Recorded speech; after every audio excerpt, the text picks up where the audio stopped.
Hello guys, welcome to my new video. पिछली video में हमने अकाउंट का चैप्टर नंबर 2 स्टार्ट किया था, जिसमें हमने बिजनेस ट्रांजैक्शन के बारे में पढ़ा था, अकाउंट के बारे में पढ़ा था, कैपिटल क्या होती है ये पढ़ा था, ड्राइंग क्या होती है ये भी पढ़ा था, लायबिलिटी क्या होती है ये भी पढ़ा था और उसके कौन कौन से टाइप्स हैं, और एसेट्स क्या होती है ये पढ़ा था और एसेट्स के क्या क्या टाइप्स हैं। आज हम इसके आगे का पढ़ेंगे। तो आज की वीडियो की जो सबसे पहली टर्म है उसका नाम है receipt. Receipt is the amount received और receivable for selling assets, goods और सर्विसेज। बिजनेस के डे टू डे एक्टिविटी से जो पैसा मिल गया या मिलने वाला है वो बिजनेस रिसिप्ट है।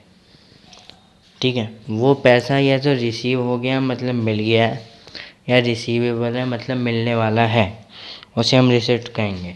एसेट्स बेचने पर, गुड्स बेचने पर या सर्विस देने पर जो भी पैसा मिलेगा उसे हम रिसिप्ट कहेंगे। रिसिप्ट को दो पार्ट में क्लासिफाइड किया गया है। पहला पार्ट है revenue receipt. It is the amount received और receivable in the normal course of business से अगेंस्ट सेल ऑफ गुड्स और रेंडरिंग ऑफ सर्विसेज। जो सामान बेचने के लिए रखा है उनसे पैसा आया तो वो रेवेन्यू रिसिप्ट है। ठीक है, सिंपल बात है, बिजनेस के डे टू डे एक्टिविटी से जो पैसा मिल गया या मिलने वाला है उसे रेवेन्यू रिसिप्ट कहेंगे। गुड्स बेचने पर या सर्विस देने पर जो भी हमें पैसा मिलेगा वो रेवेन्यू रिसिप्ट में आएगा। समझ आ गया। अगला पॉइंट है capital receipt. It is the amount received और receivable against transactions which are not revenue in nature. ऐसी ट्रांजैक्शन जो डे टू डे नहीं है, जो रेगुलर नहीं है। ऐसी ट्रांजैक्शन जो डे टू डे नहीं है और वो रेगुलर भी नहीं है।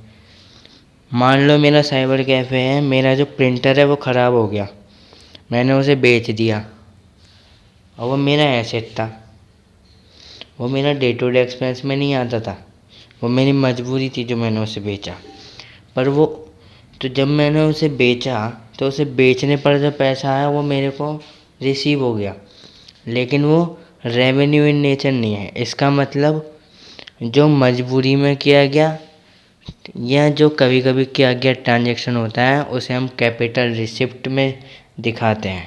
ठीक है, तो ऐसी ट्रांजैक्शन जो डे टू डे नहीं है, जो रेगुलर नहीं है, जो मजबूरी में किया जाता है, कभी कभी किया जाता है, और वो ट्रांजैक्शन करने से जो पैसा आ रहा है उसे हम कैपिटल रिसिप्ट बोलेंगे।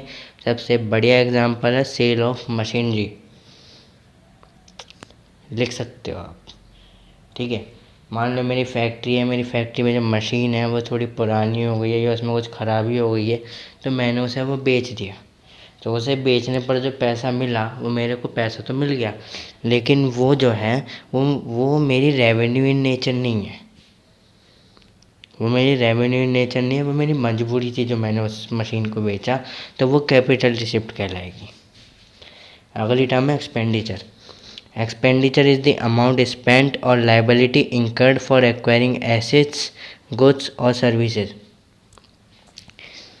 assets लाने के लिए, goods लाने के लिए या कोई भी सर्विस लेने के लिए जो भी खर्चा किया है वो एक्सपेंस है। अब या तो खर्चा कर दिया या करने वाले हो, मतलब या तो पैसा दे दिया या देने वाले हो, उसे हम एक्सपेंडिचर कहेंगे।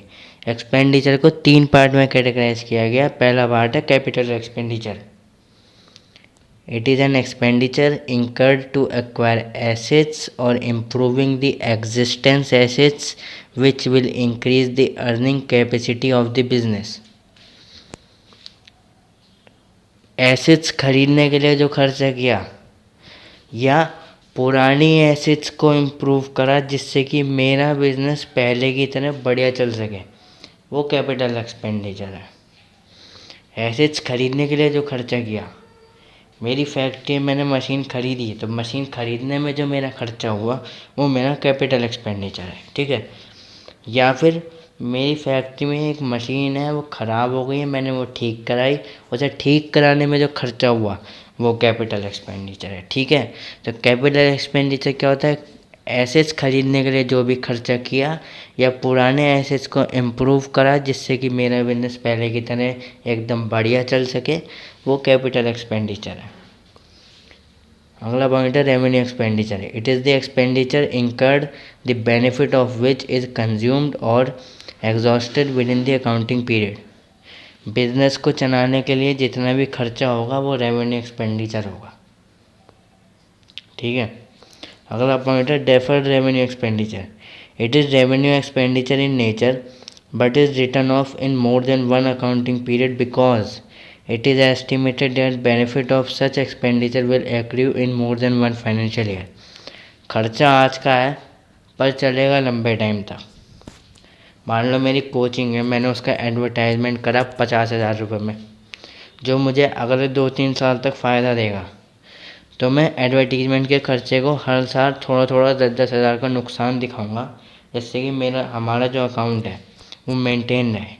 मतलब खर्चा तो आज हुआ लेकिन उसको मैं आगे तक दिखाता रहूँगा अकाउंट में एज अ लॉस, तो उसे मैं डेफर्ड रेवेन्यू एक्सपेंडिचर कहूँगा। खर्चा आज का है पर चलेगा लंबे टाइम तक, उसे हम डेफर्ड रेवेन्यू एक्सपेंडिचर कहते हैं। ठीक है। हमारा जो अगली टर्म है उसका नाम है expense. Expense is the cost incurred for generating revenue. वो खर्चा जो रेवेन्यू जनरेट के लिए किया जाता है वो एक्सपेंस होता है। वो खर्चा जो रेवेन्यू जनरेट करने के लिए किया जाता है वो एक्सपेंस है। ठीक है। अब हमारी जो अगली टर्म है वो है उसका नाम है इनकम। इनकम की डेफिनेशन है income is the profit earn during an accounting period. वो पैसा जो पूरे साल कमाया उसको हम इनकम बोलेंगे। वो पैसा जो हमने पूरे साल कमाया उसको हम इनकम बोलेंगे। इनकम का एक फॉर्मूला भी होता है जो है रेवेन्यू माइनस एक्सपेंस। इनकम का एक फॉर्मूला होता है जो है रेवेन्यू माइनस एक्सपेंस। ठीक है। तो इनकम क्या होती है? इनकम वो पैसा जो पूरे साल कमाया है, और इसका फॉर्मूला क्या है? Revenue minus expense. अगली टर्म है profit. Profit means income earned by the business from its operating activities. Operating activity से जो भी पैसा कमाया वो प्रॉफिट कहलाता है। अब सवाल उठता है ऑपरेटिंग एक्टिविटी क्या है? ऑपरेटिंग एक्टिविटी वो एक्टिविटी है जो बिज़नेस चलाने के लिए करते हैं। ठीक है। ऑपरेटिंग एक्टिविटी वो बिज़नेस है जो बिज़नेस चलाने के लिए करते हैं। तो ऑपरेटिंग एक्टिविटी से जो भी पैसा कमाया वो प्रॉफिट कहलाता है। अगली टर्म है gain. It is the profit that arises from transactions which are not the operating activities of the business but an incidental to it, such as gain on sale of land। Accidental activity से जो पैसा generate हो रहा है वो gain है। मेरा cyber cafe है, मेरा प्रिंटर ख़राब हो गया या मेरा प्रिंटर पुराना हो गया, तो मैंने जो उसे बेचा उससे तो पैसा आ गया।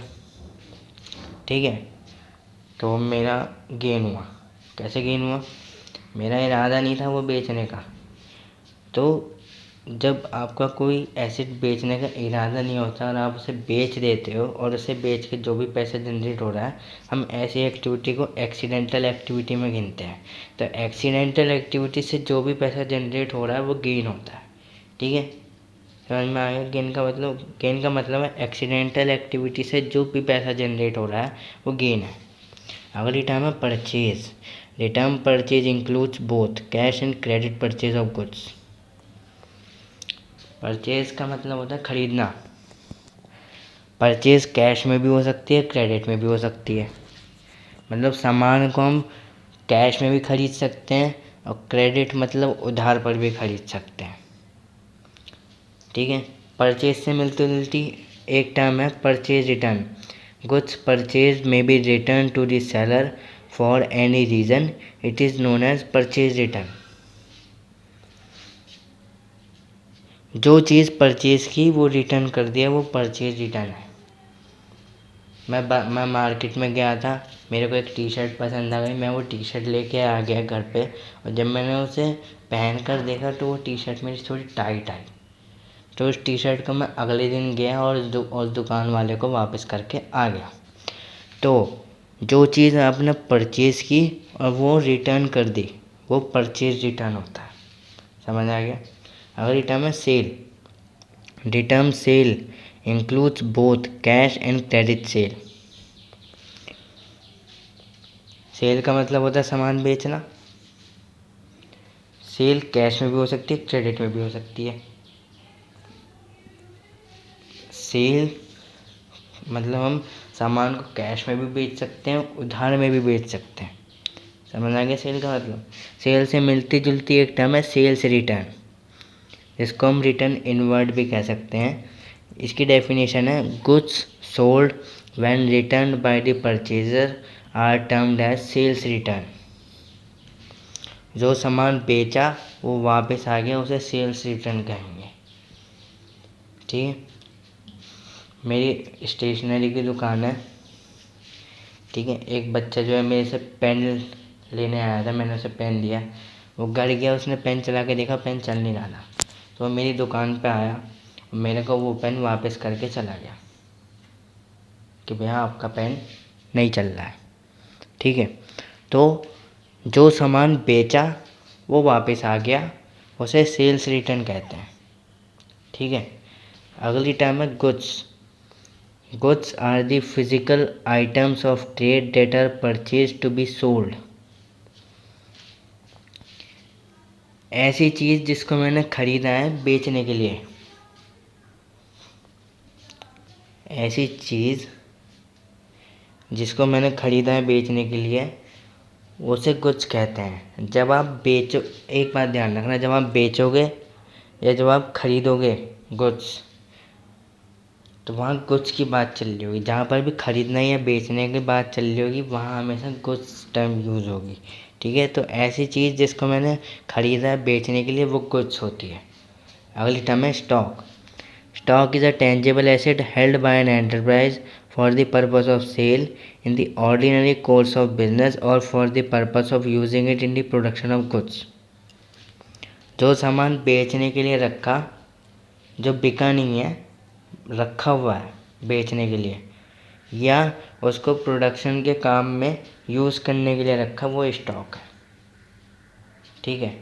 स्टॉक का मतलब क्या होता है, जो सामान बेचने के लिए रखा है, बिका नहीं है, बेचने के लिए रखा है बस, वो बिका नहीं है, या उसको प्रोडक्शन के काम में यूज़ करने के लिए रखा है, वो स्टॉक होता है। ठीक है। स्टॉक के 2 पार्ट हैं, opening stock, closing stock. Opening stock, closing stock. ठीक है। अब एक चीज़ है ना, हमारा अकाउंटिंग पीरियड जो है वो 1 अप्रैल से शुरू होता है और 31 अगले साल के 31 मार्च तक चलता है।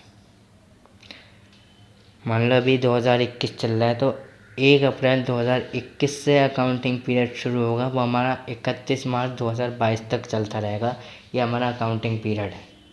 तो 1 अप्रैल से 31 मार्च तक का जो पीरियड होता है वो हमारा अकाउंटिंग पीरियड होता है। तो ओपनिंग स्टॉक क्या होता है, साल की शुरुआत में जो भी स्टॉक है उसे ओपनिंग स्टॉक कहते हैं। मतलब 1 अप्रैल को हमारा जितना बिजनेस में जितना स्टॉक होगा वो हमारा ओपनिंग स्टॉक है। साल की शुरुआत में जितने स्टॉक होता है वो ओपनिंग स्टॉक होता है।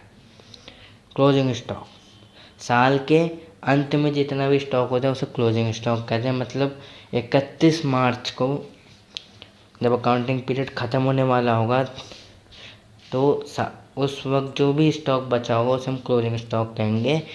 मतलब साल के अंत में जो भी स्टॉक होता है उसे हम क्लोजिंग स्टॉक कहते हैं।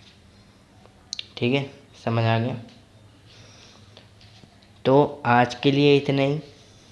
उम्मीद करता हूँ आपको वीडियो अच्छी लगी होगी। आज के लिए इतनी, अभी और भी टर्म्स है उसे हम अगली वीडियो में पढ़ेंगे। उम्मीद करता हूँ आपको वीडियो अच्छी लगी होगी। वीडियो अच्छी लगी है तो वीडियो को लाइक कर दो, जितना शेयर कर सकते हो उतना शेयर कर दो, और अगर चैनल को सब्सक्राइब नहीं करा है तो चैनल को भी सब्सक्राइब कर दो और बेल आइकॉन भी प्रेस कर दो, जिससे कि जब भी न्यू वीडियो आएगी आपके मोबाइल पर नोटिफिकेशन आ जाएगी। ठीक है, तो मिलते हैं आपसे अगली वीडियो में। Till then good bye.